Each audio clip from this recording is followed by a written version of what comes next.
Pembukaan lowongan untuk petugas pengawas tempat pemungutan suara atau PTPS oleh Bawaslu di setiap daerah mulai dilakukan sejak 12 September 2024. Untuk menjadi PTPS, pelamar minimal berusia 21 tahun dan berpendidikan SMA atau sederajat.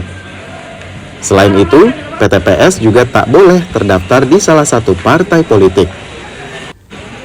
Pendaftaran berlangsung hingga 22 September mendatang.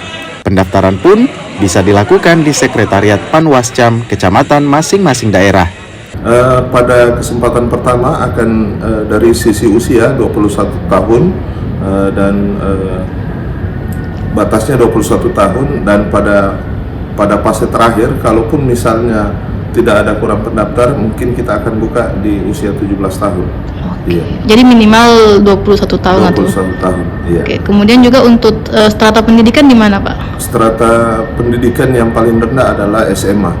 Oh, masih Iya, menerima iya, SMA. masih diterima Oke, SMA. untuk antisipasi agar tidak terjadi yang seperti tahun-tahun lalu, Pak, apa yang harus dicek oleh teman-teman ini? Pastikan bahwa yang mendaftar adalah tidak terdaftar namanya di partai politik.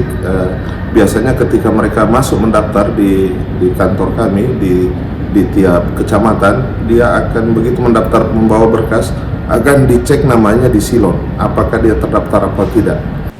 Bawaslu Sulsel juga mengimbau Komisioner Bawaslu Kabupaten Kota agar gencar menyosialisasikan rekrutmen PTPS agar kuota di masing-masing daerah terpenuhi. Nila Rustam, Kompas TV Makassar, Sulawesi Selatan.